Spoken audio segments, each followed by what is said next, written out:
showing you their true self? The time that they spend.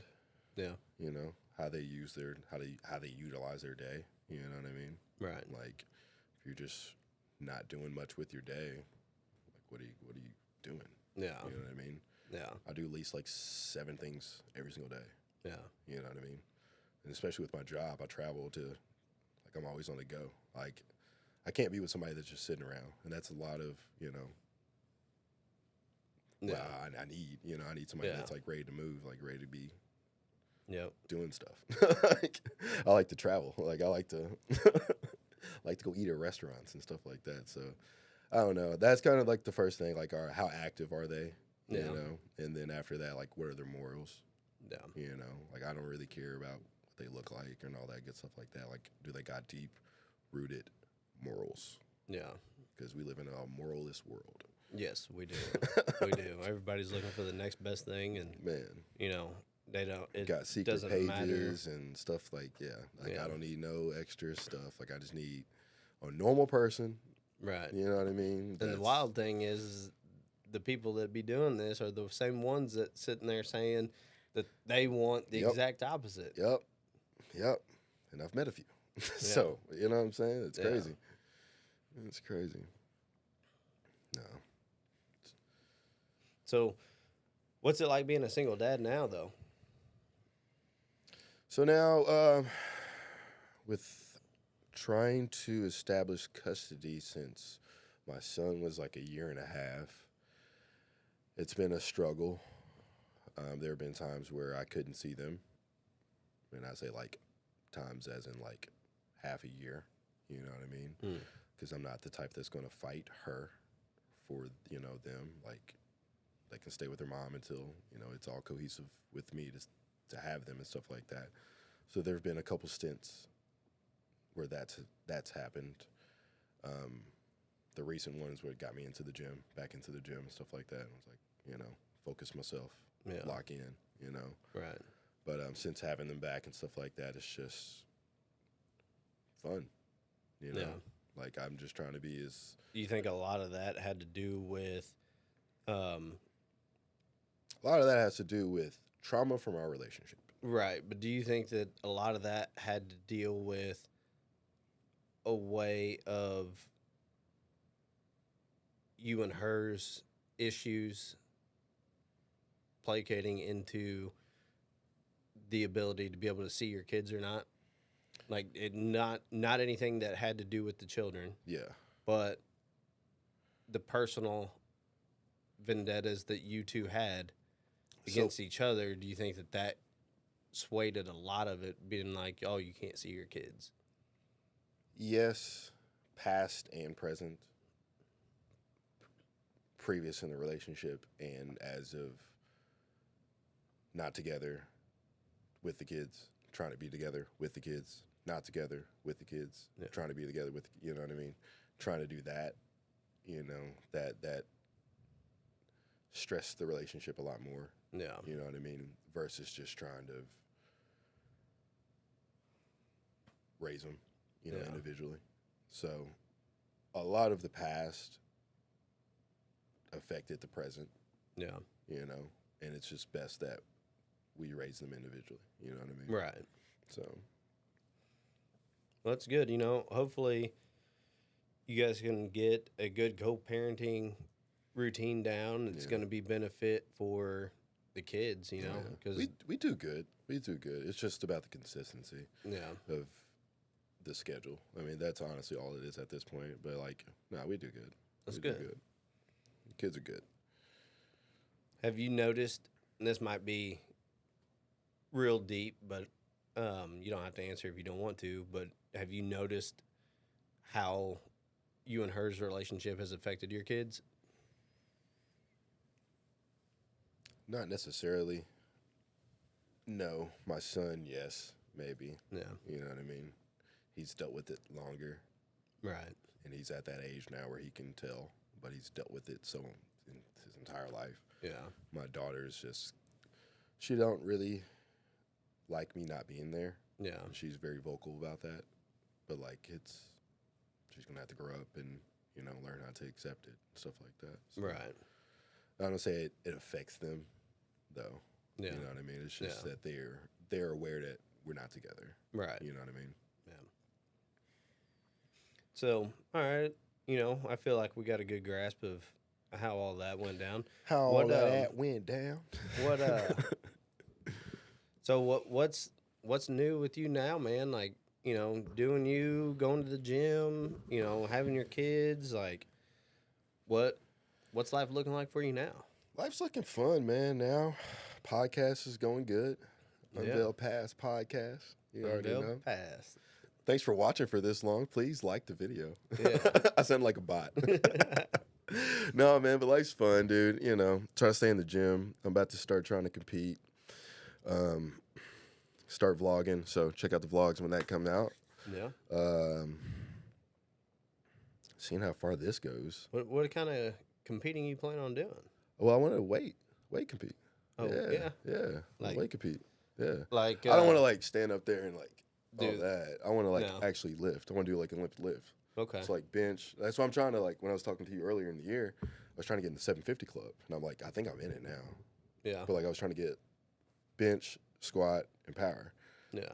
Once I get that all over 750, like that's where I know I can start competing at. And then I think it's like the 1080. Bench 750, dude. That's going. No. All those weights combined, you have to be at that weight to be able to get into the class that you want to get into. I got you. So you got to be able to squat like 500 pounds. Right. You got to be able to bench like 315. You got to be able to not power clean, but deadlift. My bad. Deadlift, what is it, like? I think it's 315 or something like that. Yeah. So it's like once you can do that, it's like you're good to starting at competitions because you'll have to go up from there. Okay. So that's why I went crazy on my legs this year and stuff like that. Yeah. In the gym, doing squats every single day and doing specialized training. And getting hit on by dudes at the gym. Dude, it happens, man. Hey, bro. When he said them quads is popping today, dog. That's what I. But I'd be leaving the gym too, and like they'd be like, "Did you leave something for me?" I'd be like, "It's all warm and ready, dog. Go on in, man. Go on in, man." No, there was someone in there said the same thing to me one day. They're just like, "Did you leave any weights for me?" I'm like, "Nah, I used them all up, bro." Like, what? You think I'll put them in my pocket? You gonna have to turn around and leave. Like, pick a different gym. Yeah. No, man. Once I start doing that and start doing the vlogs, I feel like it's gonna get a lot more interesting. You know what I mean? I'm gonna start probably because I do a little bit of traveling. Like I go to Memphis, I go to St. Louis. I want to start like popping around to like some other places and start like doing just some cool stuff with that. Right. Kiddos, wait for it to warm back up so we can start doing some fun stuff again. Yeah. Definitely want to get them like I want to really start getting them into like sports and stuff like that. Yeah. I think my daughter wants to do gymnastics. Okay. I don't really see my son, trying to do anything. Like he's not really like showing interest in anything besides like cars and stuff like, dinosaurs. So like, right. Me, I like cars. So like that's going to be cool. But like getting him interested into some sports like here soon too. Yeah. What all plans do you got, or that you would hope to do with them whenever it does warm up? Definitely the zoo, because we didn't get to go to the zoo. I'm thinking when's this episode going to drop? So since we didn't get to go to the zoo, I'm definitely want to take them to the zoo, science center. That's 2. And then there's a couple other things I'm going to have to talk to their mom about. Yeah. About doing. But like other than that, some real fun stuff and stuff like that. I know the science center up in St. Louis. I ain't been up there in a long time, but I've heard like it's dope. It's awesome. Dope. Yeah. We went to the City Museum too. We went to the City Museum. We went to where else? Took them to the art museum and to like the garden over there. We took them somewhere else. I can't think of where else we took them. Oh, Grant's Farm. Okay. That's where it was. We went and seen the animals at the it's a Budweiser. Oh yeah. Yeah. Yep. Yeah. Okay. They got the little Ferris wheel thing. Ferris wheel thing. Freaking, I don't know, train, whatever it is. Right. That takes you through. Trolley that takes you through. Okay. So you can actually see all the animals and stuff like that. And then it takes you to see the Clydesdales. And then you can go, try a couple beers and stuff like that. Nice. So, yeah, that was fun. Heck yeah. That was fun. That's awesome. Expensive expensive freaking plushies. Oh, I bet. $50 for a freaking dude. It was crazy. So kids' things aren't cheap anymore, and that's because they know how to market it and they know what they can get from it. Oh yeah, oh yeah, yeah, freaking crazy. Yeah, I can only imagine. I'm over thinking like, man, what if we did something like that? Anyway, yeah. So yeah, I mean I'm sure it is expensive. Like I don't. Kids are very expensive, but I mean, you have to. I don't know. I didn't have a lot, but I had what I needed. Yeah. You know, growing up. So like, I give them that same. Like they got nice clothes, right? Enough toys. You know, like I'm not going to buy a brand new iPad just because it came out and just because they want it. You know what I mean? Or I'm not going to buy the Barbie house just because it's Tuesday and you want it. You know what I mean? Yeah. But like, no, like I'm going to spoil them enough. You know. So I don't know. They're kids. Right. They didn't ask to be here. Yeah. Yeah. Like they didn't ask to be here at all. So yeah. Show them I love them. There you go. There you go. That's all you can do, you know? I mean, I could always, like, I've always dreamed of what it would be like to be a father and stuff like that, you know? Yeah. But so. I did too, but like I never dreamed of being a single father. Yeah. So like once that really, stuck in for me, that's, when I tried to start the other podcast, talking to single dads and stuff like that, and really outreaching and trying to just advocate. Right. Be there for your kids. Take care of your kids, dude. Like, you know what I mean? It's not hard. Yeah. Like, at all. Well, I mean, it could be to an extent. And the only reason why I say that is because it seems like today's day and age, the parents are more worried about what they could gain and benefit from the other parent rather than what's best for the child. Yeah. And I mean, I deal with that. But, like, that shouldn't stop anybody from trying. No, it shouldn't stop anybody from trying. However, I could also see that it would be difficult. You know, like if the mother won't allow the father to see the children, like what can you do? Right. You know, the only thing you could do is go to court. Been going to court for 4 years. All that, you know. You know what I mean? I've had a couple stints where I didn't see them for 6 to 8 months. Yeah. You know what I'm saying? So, and I'm not trying to make it sound like it's easy by any means, but like it's just having a strong mindset and having to be deep rooted in my ways and being able to stay true to myself.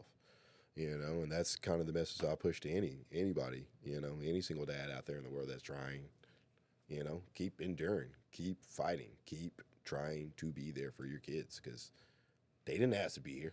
Like, right. You know what I mean? And that's your duty as a father. That's your duty as, the man. Yeah. To teach them.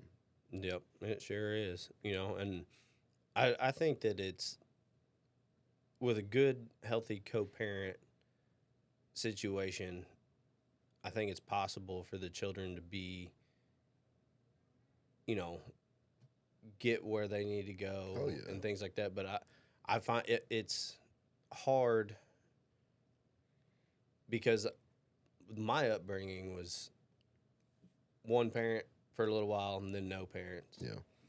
And it was, I'm sure it could have been easily statisticable for me to be able to be a statistic and go down that same path. There's a lot more statistics for single parent house. Yeah. Like the numbers are crazy. Yeah. 73% incarcerated. Like, yeah. The numbers are crazy, dude. Like, yeah. But that's what I told you on your episode. I was like, dude, you're not normal. I was like, you are like an exception to the rule. Yeah. And outside looking into that is just like, oh, dude, like you got it figured out. But like never having to think about my life being like that, I had to get to that point to where, Right. So. Right. Do you think that it would it's hard to really gauge it in all honesty, but do you think it's going to be tougher for your kids than it was for you, being as they've got a split household and you didn't have one? I don't know. It's kind of weird because I think they got it better. Yeah. They got each other, and they got two parents that love them. Right. You know what I mean? No matter how her house is compared to how my house is, I feel like they're always going to be loved. Do you guys parent the same? Like, so. No and yes. So, like, things that are important, you know, like, say you guys come up with, like, an hour of iPad time, just figuratively speaking. I don't know what you guys really have going on or whatnot. I'm not iPad. But, you know, like, just use that as an example, you know, like, if you said, okay, you guys can use it an hour here, do you think she would uphold that same standard at her place and be like, okay, you know, like, me and your dad compromised. Yeah. You're only going to get an hour iPad time. You know, if you're not doing what you're supposed to do, then we're both going to take that hour away. Like, do you feel like you co-parent in essence kind of like that? I feel like that would be kind of a situational thing for us because there's going to be things that she's going to think that are worse. Yeah. And I'm going to think that it's not as bad. You know, there's. Right. Well, my only thing on that is because of the conflict that it could arise within a child whenever their brain's not fully developed. And they're like, well, okay, well, mom says it's okay. Yeah. Or dad says it's okay. And then the other parent's like, no, we're not doing that. Yeah. Like, there could be so much conflict going on that it pushes and pulls them back and forth to figure out where the leeway is going to be. Yeah. You know? And with us, I don't really see it getting to the point because she communicates with me. She'll let me know if something's going on, if something's, there's a problem, or if this is something that we need to do. And we usually stick to it, Okay. Like if it's something of that, that nature, like we'll usually stick to how it needs to be handled. But like for like little things, like right, right. Like, but that's the good thing though. No iPad at dad's house, but iPad at mom's house. Like that's cool. You know what I mean? Right. That I feel like once again, like I don't really have a whole lot of weight on this because I don't have any children, but that's good. I also could see to where that could be not effective as much, if it was something serious. Yeah. If the two parents aren't working together in that aspect, then the child. And I mean, I'm trying to raise my kids low conflict, Yeah. I don't want no conflict. Right. I want them to just have normal lives, you know what I mean? And just have normal kid problems. But what's that look like for you, though? Because at a certain point, though, like, you can only take so much before there has to be conflict. Yeah, I mean, not really. You don't think so? Not really. Because you choose to argue. You choose to fight. Yeah. You can word something to somebody, communicate to someone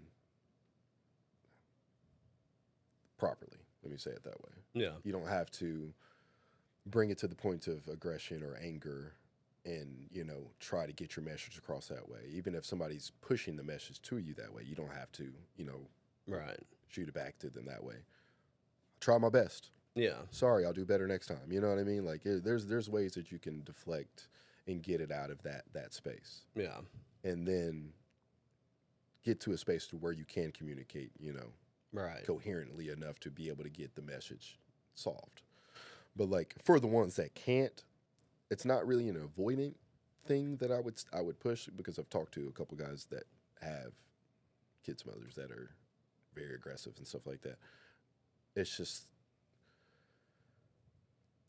staying focused and staying strong mindset to the point to where you don't let it affect you personally. Right. You know what I mean? Just because it's a situation, it's like having a hard job. Yeah. You know what I mean? Having a hard relationship with, your kid's mother is just having a hard relationship with the kid's mother. It doesn't mean that you're a bad person. Right. You know what I mean? Yeah. And that's kind of the way you need to view it. Okay. I would say, in my words. My own words. All right. So what other things, would you that you want to touch on that we haven't touched on, I don't know, man. I don't know. I feel like we're doing a pretty good job, you know what I'm saying, of just having our conversation, just as a guest on the show. Yeah. It's weird to be a guest on the show. Yeah, it kind of is. On your show. Yeah. But, no, man, it's not really much I want to touch on. I don't have the greatest relationship with my kid's mother. You know, that kind of affected some of my family, stuff, my family life. Yeah. The communication that I have with my mom and, my dad at this point now, from having a close knit family and everything being all perfect and stuff like that, or perfect, as you would say. But it's kind of affected, but like then again, I'm still the man that I am. It's the man that I need to be. Right. And, you don't do it all for your family. You do it all for your kids. You know what I mean? So that's kind of where I'm at in life now, I guess I would say. Yeah. Trying to do more, be better for them, What does that look like for you? Figuring it out. Yeah. Figuring it out, man. That's I can say I'm still figuring it out, but like figuring it out, trying to move up in the company, you know what I mean? Doing, with my job that I'm doing now and stuff like that. But I don't know. I feel like every single day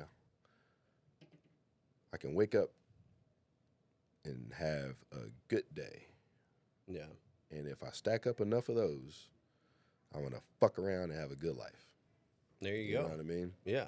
That's kind of what I'm thinking. Yeah. You know what I mean? At the end of it, I want to just look back and be like, man, I had a beautiful life. And my kids are good. Their kids are good. Yep. See ya. What do you do right now? Right now I'm doing auto photography, traveling auto photography for a company outside of St. Louis. I travel to different car dealerships and I do all of their photography work, media. I help with the media stuff. Okay. And post their photos online. It goes to like a mother site, which goes to like Facebook, Craigslist, their websites, whatever other promotional things that they want to push it to. Yeah. Like if you're ever like on a random app on your phone and you see like pictures of like cars, okay. I'm the guy that takes those photos. Okay. So yeah, that's fun, awesome. It's a fun job. Yeah. It's a fun job. I had to figure out something. At that. Backing up in the episode when I was, having my daughter and stuff like after I had my daughter, I think she was about 2 when I started this. No, she was one when I started doing this. So, having her, I was like, I got to make more money. And this job kind of came along. I was managing the vape shop. I was making content for TikTok, started making content for TikTok, started playing with editing and all that stuff again. Because I learned how to do all this in high school. Full circle, right? Yeah. Yep. So, saw that they put out, an ad for their, they needed somebody to do this in this area. So, okay. I applied for this and literally got a call like that day, I think. And it was like, when do you want to start? I was like, when you go be down this way? It's like, I'll be down there tomorrow. I was like, what time? He said 8 o'clock. I was there at 8 o'clock. There you go. I've been rocking photos ever since. Rocking photos ever since. Yes, sir. I got about 18 stores that I do. Yeah. It's a lot of That's people. a lot. It's a lot of people. It's a lot of people, a lot of cars. Yeah. It's why I do a lot of legs because I'm squatting, I'm walking. I walk about 3.5 miles a day. I'm always in my car. Always in my car. What's your service area? Sykeston to St. Louis. Sykeston to St. Louis. So it's kind of hard to say like how wide because I used to do like Millersville, but like now I go as far over as Fredericktown. Okay. Fredericktown, Ledington, I guess. So pretty much along 55. Yep. 55 from Sykeston all the way to St. Louis. Okay. Yep. It's fun. Yeah. It's fun. Do you get to what's been the best part of your job so far?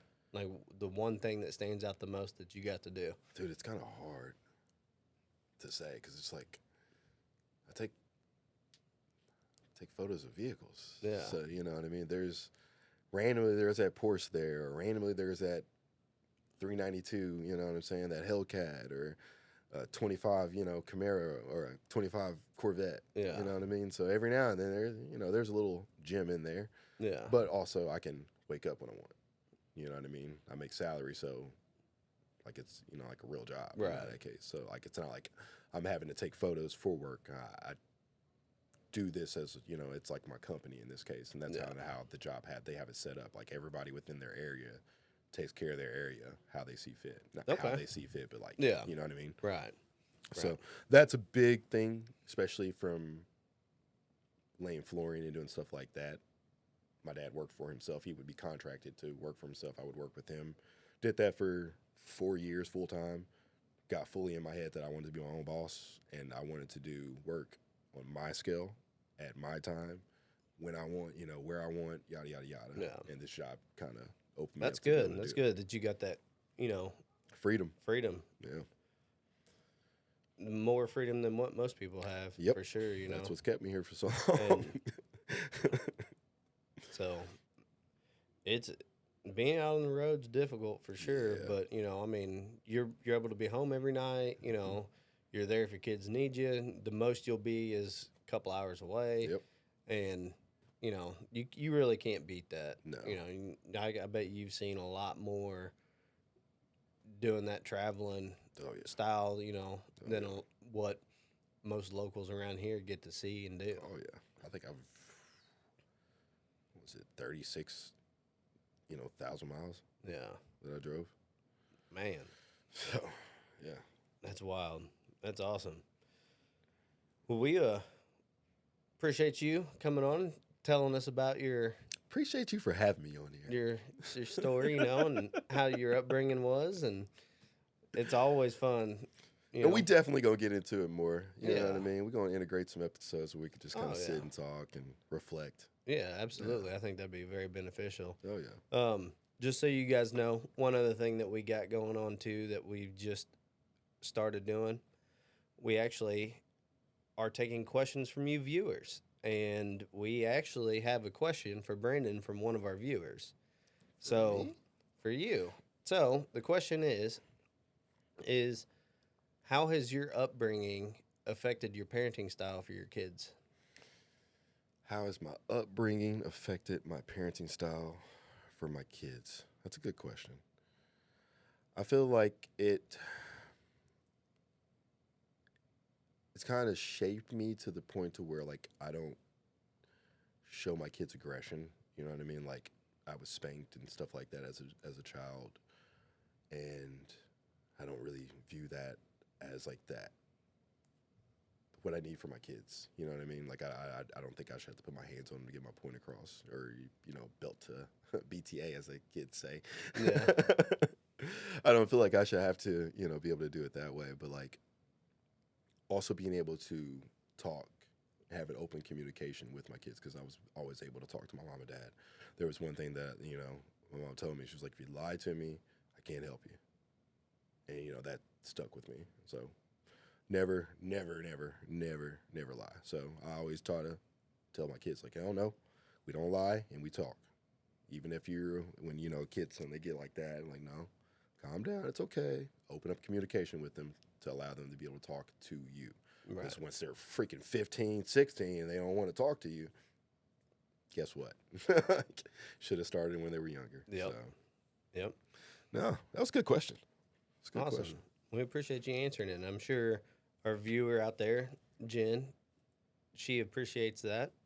Thanks, Jen. So, yeah, man. I mean, it's been awesome. It's been a good conversation to kind of hear. Dude, it has, man. What all's been going on, and I definitely understand, where you're coming at with more episodes and stuff. And as we go on, there'll be more stuff coming to light that, we didn't speak on this round because there's not a whole lot of.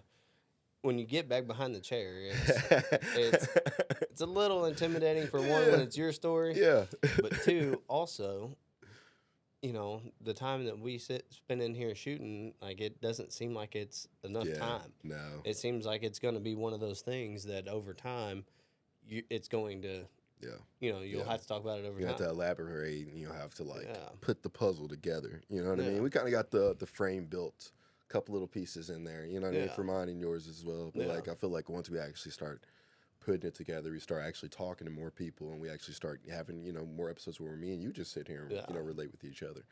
I feel like then all of it for us, will mesh very well. But like for other people out there in the world, right, I feel like they'll start figuring out a lot more about themselves as well too. Oh, so. absolutely. Absolutely. Thank you guys for watching. That's what I want to say. I like being a guest on this show. This is dope. It is dope. It's fun. We really appreciate y'all being here. Make sure you like, make sure you comment, make sure you subscribe, and why don't you go ahead and send it to somebody while you're at it too. Yes, be sure to share that out, guys. Unveiled Past Podcast. Let's go. I like that. All right, guys. This is real people, real paths, real stories. This is Brandon's story. Peace. Peace. Hey.